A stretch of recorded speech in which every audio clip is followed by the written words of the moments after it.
Last month, I built this table, and if you watched that video, you might be a little confused seeing it now because I sold this to a guy in California. He bought it for 2,000 Canadian dollars or 1,500 US. I boxed it up, I shipped it off to him, and long story short, there was a problem at customs and it was returned to me. I don't want to get into all the details now.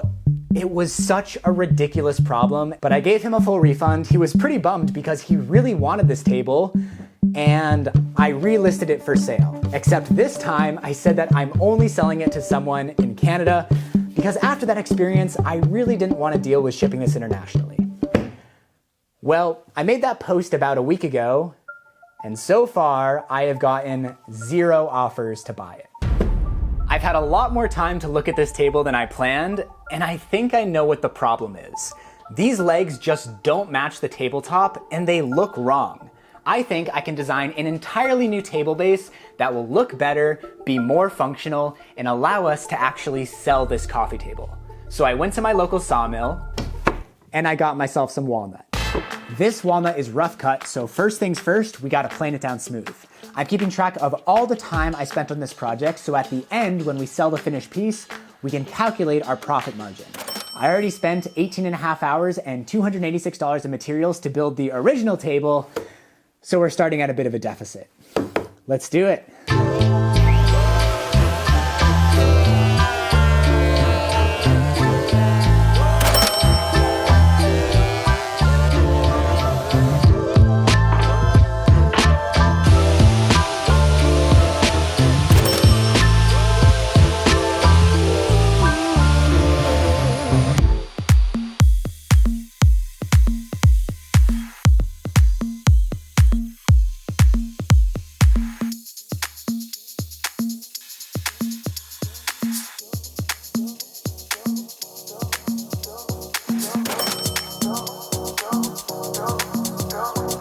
So my new base has 6 legs, and each leg is going to be made of 2 of these walnut pieces glued together. Since it's an angled glue joint, I designed these super simple 3D printed pieces so that my clamps won't slip. It only took about 10 minutes to design these pieces, and it's going to make the glue up so much easier.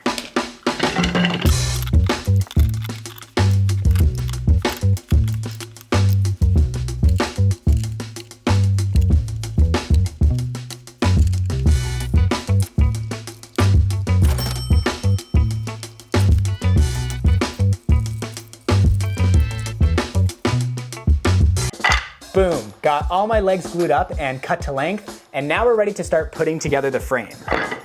I'm gonna be doing that with dowel pins. I got this doweling jig off of Amazon. I've never used one of these before, but I'm hopeful that this will make the process fast and easy.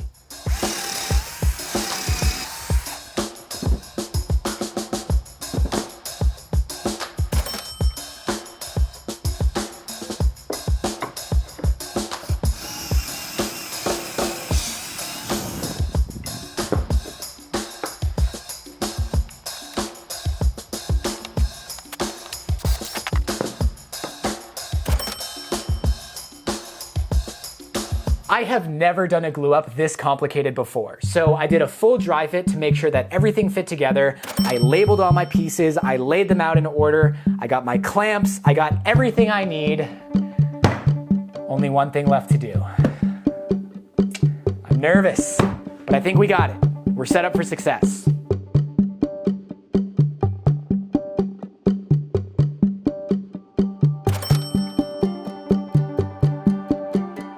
Oh my gosh, I'm sweaty. I think all that prep work paid off because while that was a lot of work, we got it done with no major mistakes, and I think we're in good shape. 24 hours later. Ooh, we're a little stuck to the table. Woo! There we go. We got ourselves a frame. I'm trying to think of something witty to say, but you know what time it is.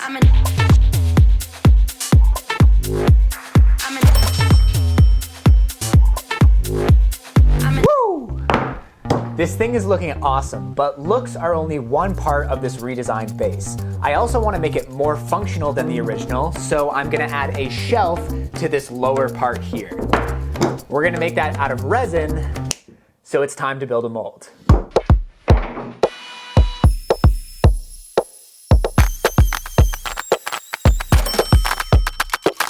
So this will be the bottom of our mold, and for the side, I'm gonna use some acrylic. Not this whole piece though. Let's cut this down.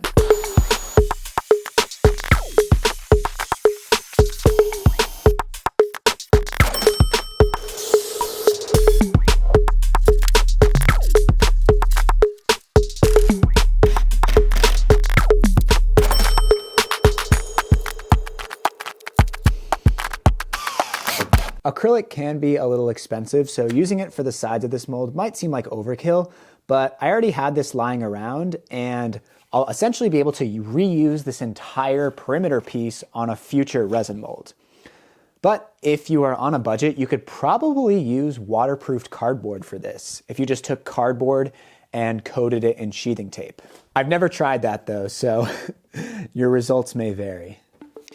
It's been about 24 hours since we built the mold, which means the silicone is fully cured and we're ready to pour some resin. I'm gonna be using Total Boat Thickset. This is a deep pour clear casting resin, the same stuff I used on the tabletop. It's also low VOC, which is great for me because it's still winter weather outside, so I'm pouring this at my kitchen table. Total Boat is also the sponsor for this video, so check out the link in the description for a discount.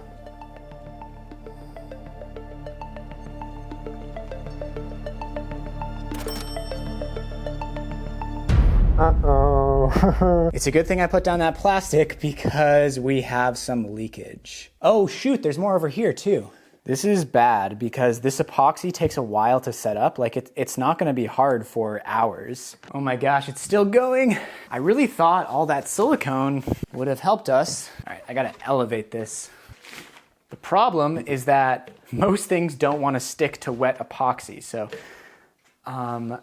damming this up, there's too much stuff on this table. Damming this up is going to be difficult. And by that, I mean, I don't know how I'm gonna do it. All right, we got it elevated, step one. Take you behind the scenes. There's where a lot of the leakage is happening. Oh, this is not good. I need to seal that bottom edge. Okay, I need like flex tape. Not a sponsor. All right, well, I ran out of sheathing tape, so I'll see if regular old packing tape might do the trick.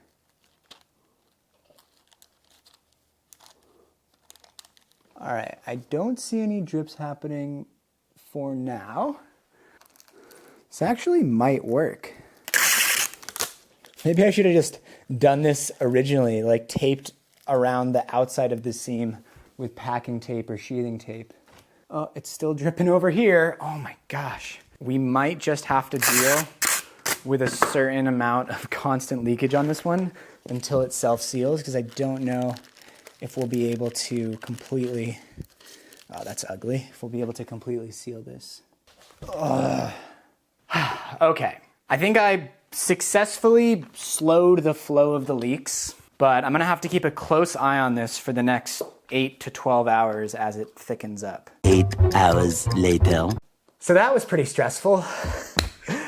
For a couple hours after pouring, the epoxy continued to leak out the side. I kept patching the leak points with tape and mopping it up. And throughout the course of the afternoon, the leak started to slow. It's about 8 hours after pouring, and now the epoxy is semi-hardened. It's tacky, kind of like saltwater taffy. And I think we might be safe. The semi-hardened epoxy should have sealed all of those leak points, all of those gaps. Fingers crossed, no more leaks. Let's do it.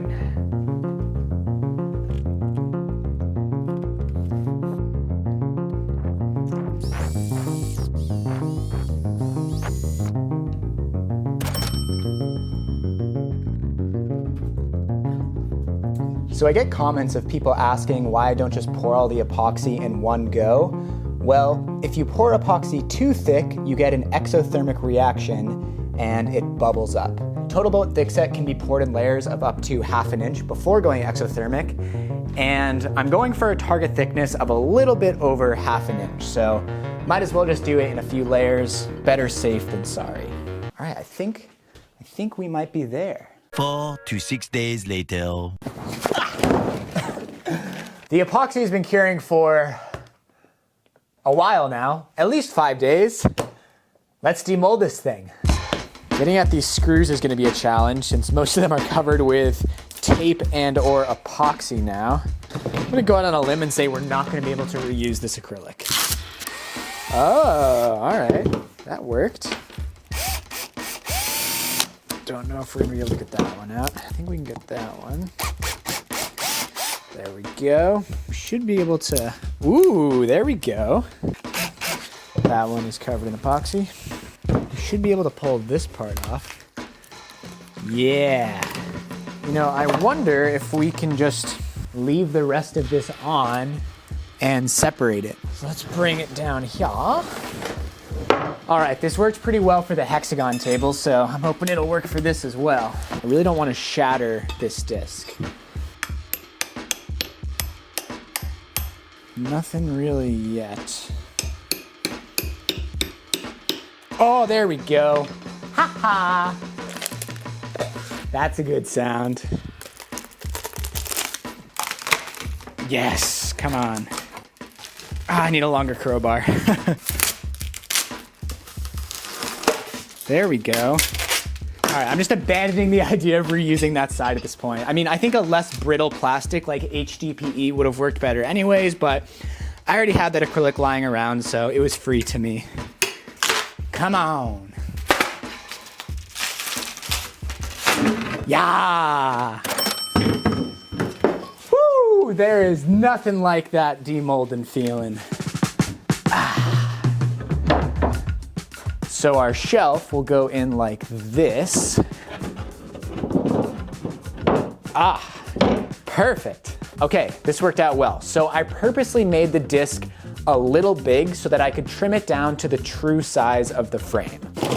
Getting on the table and looking from the top really seems to be the way to go with this project. So that's even, that's even. You really don't need to take off very much. I think just like 1/4 of an inch. Pretty much the width of our router bit should be good. Actually, we want the bottom of the disc since we're gonna make a hole in it. And then I still have my center mark from my mold since we used our circle cutting jig on this. Boom. There is the center. Put my centerpiece on. Okay, let's do it.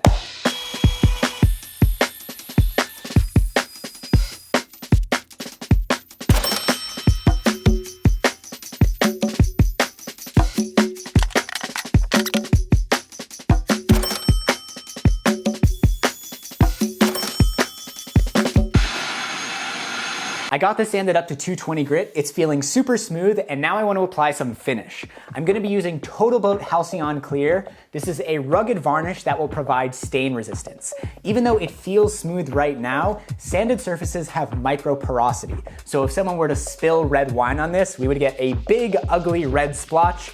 The varnish will provide protection and allow us to actually clean up spills. I applied 2 coats of gloss Halcyon and 1 of satin just to cut down on the shine. And now we're ready to finish the base. I got this sanded up to 320 grit, which took a bit longer than expected. This might not look like a lot of wood, but there's a lot of surface area here. I'm using Rubio Monocoat Oil Plus 2C. This is a oil and hard wax based wood finish. This stuff is a little expensive, but as its name implies, it only takes 1 coat and it gives a really beautiful matte finish that highlights the natural qualities of the wood. So in my opinion, it's well worth it to get a beautiful finish on the woodworking pieces that you've worked so hard to make. Then we just wipe off the excess. Oh, this looks so good. I think this is the prettiest thing I've ever made. And it's not even fully assembled.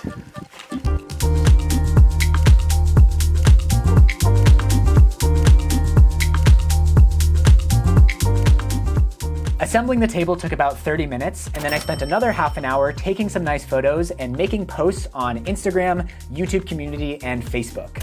I'm gonna try to sell this locally again. It's so unwieldy to ship and I don't wanna deal with customs again. And I'm keeping the price the same as the original table, 2,000 Canadian dollars.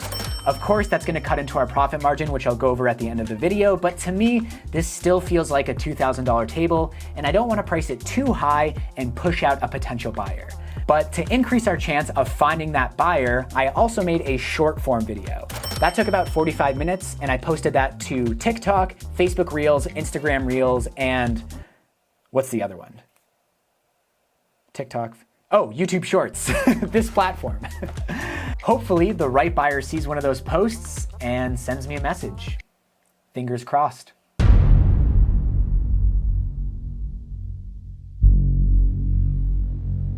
It's been a week since I made those posts and I've had a handful of people interested in buying the table.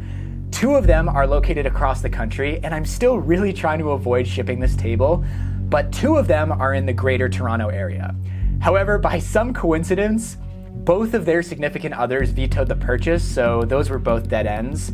And with the interest in the table cooling off, I decided to reduce the price and relist it. I knocked off 500 Canadian dollars, so now it's 1,500 Canadian or 1,100 US.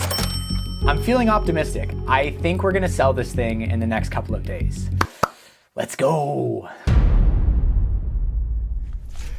Man, I knew it. Within a day of reducing the price, we got a serious offer, and now we're gonna go deliver the table to the buyer. Road trip.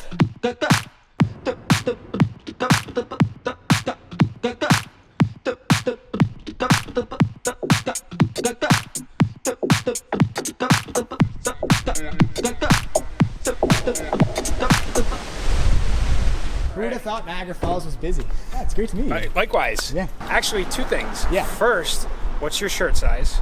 Medium. Okay. Second, do you mind signing the table? I would love to sign the table. I did wood burn on the bottom, but I can sign it anywhere you want. So actually, I have my portable laser engraver, and I was wondering if you wanted to do it that way.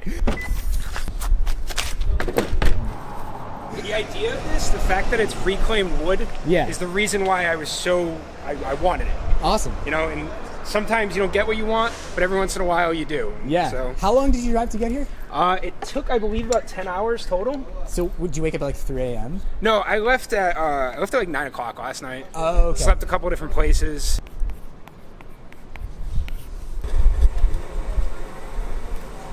Now you made your mark. There we go. That's sweet. This is one of the shirts. This is Harry Houdini. Oh, sick. Yeah. And there's multiple reasons behind it being a key. Okay. But Houdini didn't require a key to release his shackles. Yeah. So that's cool. you were the same way. Thank you so much, man. Is this your company? Yeah. So that's part of BB Ops, which is my design firm, I guess you could call it. It's worked out great. Yeah, man. Thank you. If I can do anything to support a self-made person, I will. Thank you. Because I know how difficult it can be. Yeah. People will put up roadblocks whenever possible just to see if you'll smash through them.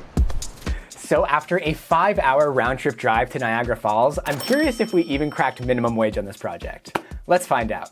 As I mentioned in the beginning of the video, we already spent $286 to build the tabletop. Now, on top of that, we used 3 board feet of walnut, which is $27.60, 2.1 gallons of total boat thickset epoxy. Now, I could have reduced that amount by embedding wood inside the disc, but because it was so thin, I was worried that it would mess with the translucence. But if you're ever making a big epoxy form, know that that's a way you can always cut down on the amount of epoxy that you have to use. That white pigment cost about $7, a third of a can of Rubio Monaco, which is $38, probably about $7 in sandpaper, paper towels, gloves, etc.